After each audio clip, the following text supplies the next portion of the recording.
Europe और America जैसे देश वहाँ ईवीएम पर पाबंदी लगाई गई है, और हाल ही में बांग्लादेश में भी ईवीएम पर पाबंदी लगा दी गई है। वो एक बार बीजेपी जाएगी, हारेगी तो दूसरी बार कांग्रेस आएगी, कांग्रेस हारेगी तो बीजेपी आएगी, माने ब्राह्मण नियंत्रित पार्टियां ही आती रहेंगी। अब इसका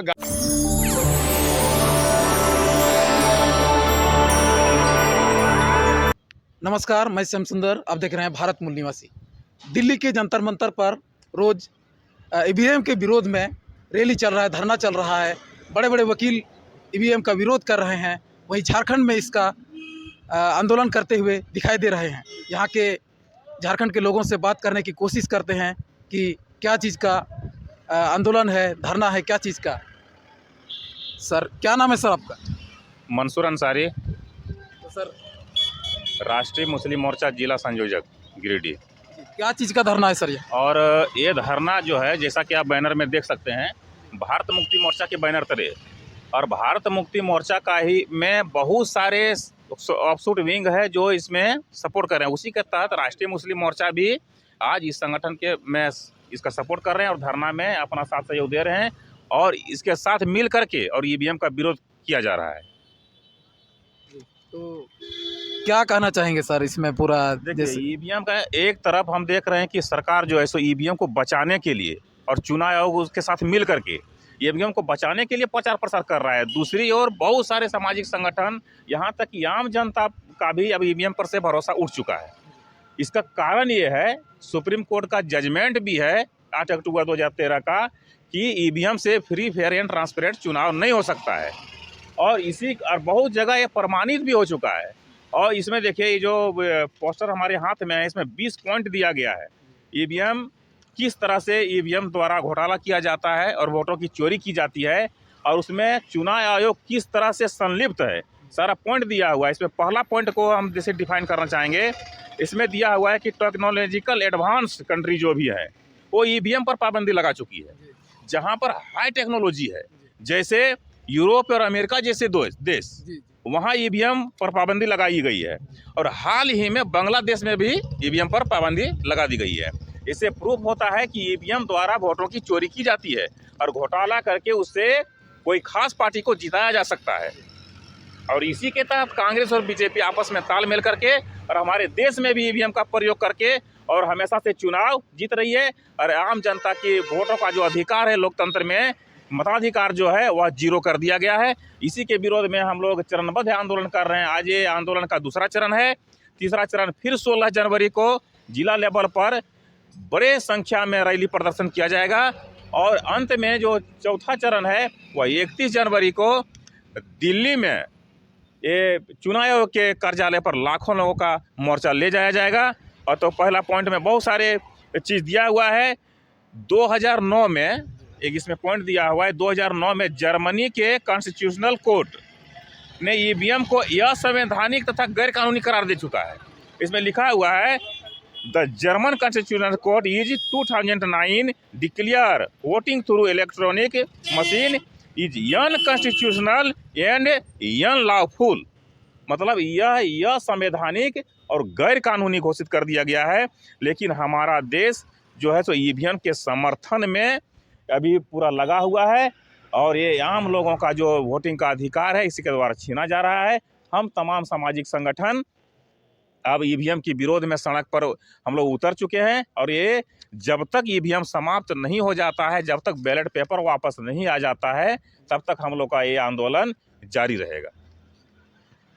धन्यवाद। ये थे राष्ट्रीय मुस्लिम मोर्चा के जिला संयोजक, और अभी और लोगों से बात करने की कोशिश करते हैं। हमारे साथ है पिछड़ा वर्ग मोर्चा के स्टेट प्रेसिडेंट है झारखंड के, इनसे बात करने की कोशिश करते हैं। सर, क्या नाम है सर आपका? मैं सुरेंद्र प्रसाद कुशवाहा, प्रदेश अध्यक्ष, राष्ट्रीय पिछड़ा वर्ग मोर्चा झारखंड। विषय है 3.5% अल्पसंख्यक ब्राह्मणों की जनाधार खोती हुई राष्ट्रीय पार्टियों को ईवीएम ने मदद की। यह विषय सामान्य लोगों के सामान्य लोगों के दिमाग में नहीं बैठेगा कि ये बात क्या है।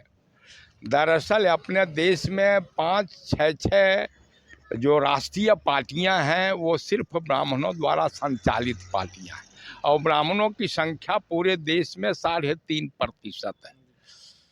कांग्रेस ब्राह्मणों की पार्टी है, बीजेपी ब्राह्मणों की पार्टी है, ये कम्युनिस्ट दोनों मार्क्सवादी कम्युनिस्ट, भारतीय कम्युनिस्ट पार्टी ब्राह्मणों की पार्टी है, ममता बनर्जी की ब्राह्मणों की पार्टी है। इसमें SC ST OBC भी तो सर मंत्री भी है, बहुत सारा अरे विधायक ये भी है। हैं, लेकिन इसका जिस पर कमांडिंग होता है, जो इसको कमांड करता है, जो इसको चलाता है, उसके जो उसको क्या कहते हैं, ये जिसको कहा जाता है, उस शब्द जरा भूल रहे हैं, आला कमान। करेक्ट। ये आला कमान कौन होता है? क्या उसमें SC ST OBC का कोई आला कमान होता है क्या? इन पार्टियों में आज तक हुआ क्या? नहीं होता है। आला कमान जो कंट्रोलिंग बॉडी है, उसका कोर बॉडी जो है वो दरअसल उसका होता है। तो इसमें अभी क्या स्थिति हो गई है कि वो एक बार बीजेपी जाएगी, हारेगी, तो दूसरी बार कांग्रेस आएगी, कांग्रेस हारेगी तो बीजेपी आएगी, माने ब्राह्मण नियंत्रित पार्टियां ही आती रहेंगी। अब इसका गैरफायदा क्या है?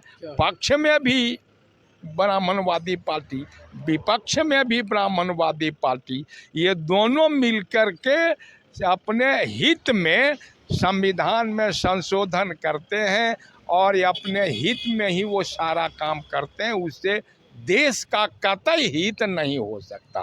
और यही सोच करके जब काशीराम साहब हुए, थोड़ा लंबा जानना पड़ेगा, काशीराम साहब हुए तो उन्होंने कहा वोट हमारा राज तुम्हारा नहीं चलेगा।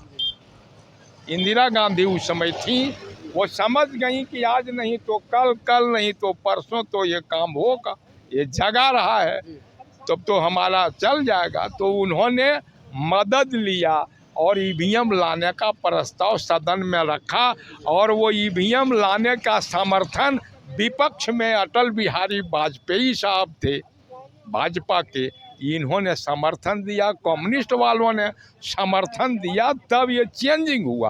माने कुल मिलाकर जितने ब्राह्मण थे इस मुद्दे पर, EVM मुद्दे पर एक हो गए।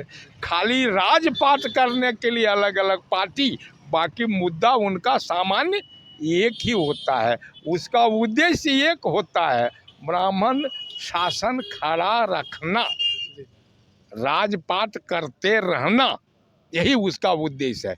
भले पार्टी जो भी हो, मगर सबका उद्देश्य उसका एक होता सर है। अभी जो इंडिया गठबंधन जो बना है वो तो अभी EVM अरे का विरोध भैया, कर वो रही भी है। उसी तरह का है। वो जो इंडिया गठबंधन है वो लाचारी में करना पड़ रहा है, वो लाचारी है उनके सामने, क्योंकि हम लोग जो खुलकर मैदान जंग में है ना, इसलिए उनकी लाचारी हो गई। अभी तो बहुत लोग बोलने लगे हैं, अभी तो कई संगठन भी बोलने लगे हैं, लेकिन इसका एक बहुत बड़ा गैरफायदा जो SC ST OBC डोमिनेटेड जो पार्टियां, क्षेत्रीय पार्टियां थीं, उनको बहुत बड़ी हानि हुई है। क्षेत्रीय पार्टियां इस EVM के आने से वो उनका नेतृत्व नहीं बढ़ पाया है। जब बैलेट पेपर से था तो क्षेत्रीय पार्टियां, चाहे बिहार में हो या बंगाल में हो या दक्षिण भारत में हो या UP में हो, क्षेत्रीय पार्टियों का वर्चस्व था। लेकिन EVM आया और उन क्षेत्रीय पार्टियों का सत्यानाश कर दिया, क्योंकि बड़ी पार्टियां जो हैं वो सब सेटलमेंट करने में, अभी तक तो अभी मेश्राम साहब तो स्पष्ट कर रहे हैं कि सिर्फ EVM चोर नहीं है, अब तो ये इलेक्शन कमीशन ऑफ इंडिया जो है वह सबसे बड़ा महाचोर है, और उसके शागिर्दी से, उसके आपस में माने मेल से, पार्टियों और उसके मेल से ये सारा घपला किया जा रहा है। तो क्या अभी कर रहा है, जैसे और भी साथी है यहाँ धरना पर है, इन लोगों से और भी बात करने की कोशिश करते हैं। सर क्या नाम है सर आपका? मेरा नाम अरविंद नागवंशी है, भारत मुक्ति मोर्चा प्रदेश संगठन सचिव झारखंड। हम लोग यहाँ भारत मुक्ति मोर्चा का राष्ट्रव्यापी दूसरे चरण का आंदोलन में जिला मुख्यालय गिरिडीह में धरना प्रदर्शन में है। ये दूसरे चरण का है और कई साथी कई मुद्दों के बारे में बात रखे। आज जो कार्यक्रम है ये दूसरे चरण का, जिसमें 20 मुद्दे हैं वीवीपैट को ईवीएम को लेकर के, जिसमें तीसरा बिंदु इसमें है 8 अक्टूबर 2013 का सुप्रीम कोर्ट का लैंडमार्क जजमेंट। तो ये तीसरा मुद्दा जो है 8 अक्टूबर 2013 का सुप्रीम कोर्ट का जो जजमेंट है, उसमें यह है कि ईवीएम से घोटाला होता है। इस बात को सुप्रीम कोर्ट ने सबूत के साथ साबित करने के बाद ही सुप्रीम कोर्ट ने अपने लैंडमार्क जजमेंट में free, fair and transparent election कराने हेतु ईवीएम के साथ वीवीपैट लगाने का निर्णय दिया है। ये संक्षिप्त में है, इसको थोड़ा विस्तार से हम अगर कहेंगे तो इसका मतलब ये हुआ कि सुप्रीम कोर्ट का जो जजमेंट 8 अक्टूबर 2013 को आया था, वो केस था भारतीय जनता पार्टी के वरिष्ठ नेता और सुप्रीम कोर्ट के वरिष्ठ वकील सुब्रमण्यम स्वामी का। उन्होंने 2009 में जो लोकसभा चुनाव हुआ और ईवीएम मशीन से जो चुनाव हुआ, उसका जजमेंट आया, जिससे वो नाखुश होकर के सुप्रीम कोर्ट में मुकदमा किए कांग्रेस के खिलाफ में कि ईवीएम से छेड़छाड़ के कांग्रेस सरकार सत्ता में आई है। तो उन्होंने सुप्रीम कोर्ट में जो जजमेंट किया है, ये जो आवेदन किया, उसके आधार पर मुकदमा चला 2009 से 2013 तक 5 साल। और सुप्रीम कोर्ट ने डॉक्टर सुब्रमण्यम स्वामी से सारा सबूत मांगे, उन्होंने सारा सबूत दिया।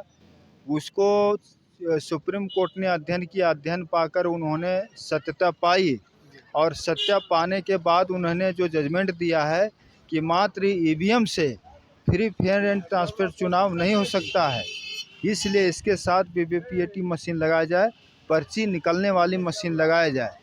तो फिर जब 2014 का इलेक्शन हुआ लोकसभा का, तो फिर उसमें वीवीपैट का मशीन नहीं लगाया गया, पर्ची निकलने वाली मशीन नहीं लगाया गया। तो हमारे भारत मुक्ति मोर्चा के जो राष्ट्रीय अध्यक्ष है मान्यवर मेश्राम साहब, उन्होंने सुप्रीम कोर्ट के जजमेंट को पूरे देश भर में बांटा और आम जनता को जगाने का काम किया कि मात्र ईवीएम से फ्री, फेयर ट्रांसपेरेंट चुनाव नहीं हो सकता है। फिर चुनाव आयोग ईवीएम मशीन को क्यों चुनाव में लगाया है, और अगर लगाया है तो 100% वीवीपैट को मशीन को लगाना चाहिए, जो सुप्रीम कोर्ट का जजमेंट है। और आज चुनाव आयोग इस जजमेंट के आधार पर, सुप्रीम कोर्ट के जजमेंट के आधार पर चुनाव आयोग को ईवीएम मशीन को हटा देना चाहिए, अन्यथा वीवीपैट मशीन को लगाना चाहिए 100% और 100% उसकी पर्ची को गिनती करना चाहिए। ऐसा ना करके उन्होंने आज जब देश भर में भारत मुक्ति मोर्चा के माध्यम से जब पूरे जनता को इस बात के लिए जगाया जा रहा है कि आपकी वोट की चोरी हो रहा है ईवीएम से, तब चुनाव आयोग बाजबरन और अपना जो है सो बल प्रयोग करते हुए जनता का विश्वास जिस पर खो चुका है, उस पर ज़बरदस्ती ईवीएम मशीन को थोपा जा रहा है चुनाव आयोग के जरिए। और ये प्रचार प्रसार में लगा हुआ चुनाव आयोग कि ईवीएम मशीन सही है, तो ये एक्सपर्ट बताता है सही या गलत है, वो इलेक्ट्रॉनिक मशीन है, उसको चुनाव आयोग सही है कि गलत है वो नहीं बता सकता है, क्योंकि सुप्रीम कोर्ट में इसका जजमेंट हो चुका है। और भारत में सुप्रीम कोर्ट से कोई बड़ा कोर्ट नहीं है। भारत का कोई भी नागरिक, कोई भी लॉयर या कोई भी जो है नेता इस बात को आप दोबारा प्रमाणित नहीं कर सकता है कि ईवीएम मशीन क्या है। ये इसका केस मुकदमा चल चुका है, इसका प्रमाणिकता साबित हो चुकी है। और आज देश भर में 90% लोग असंतुष्ट ईवीएम पर 15-20 हज़ार केस सुप्रीम कोर्ट में गया है ईवीएम के खिलाफ, और क्लेम किया है चुनाव आयोग कि आज तक उसका कोई जवाब चुनाव आयोग नहीं दिया है। और जवाब देने के बजाय उन्होंने जो सो लगातार ईवीएम का प्रचार प्रसार आज 10 जनवरी 2024 से ईवीएम का प्रचार प्रसार में लगा कि ईवीएम सही है। तो ये बात जनता को कहना चाहिए कि ईवीएम सही या गलत है। और पारदर्शी चुनाव कराने के लिए चुनाव आयोग का गठन किया, एक संस्था का निर्माण किया। दुनिया में किसी भी विकसित देश में इस तरह का चुनाव नहीं होता है ईवीएम से, और मात्र भारत से कराया जा रहा है। ये ज़बरदस्ती का चुनाव आयोग का निर्णय है और इसका विरोध विरोधी दल को करना चाहिए। आज भारत मुक्ति मोर्चा इस बात के लिए कर रहा है चरणबद्ध आंदोलन। और फिर 14 तारीख को दिल्ली प्रदर्शन होगा और 31 जनवरी को देश भर में चुनाव आयोग का कार्यालय घेरा जाएगा। हम लोग इसी पर सक्रिय हैं और जब तक ये ईवीएम नहीं हटता है तब तक हम लोग आंदोलनरत रहेंगे। धन्यवाद सबको। जय मुलासी।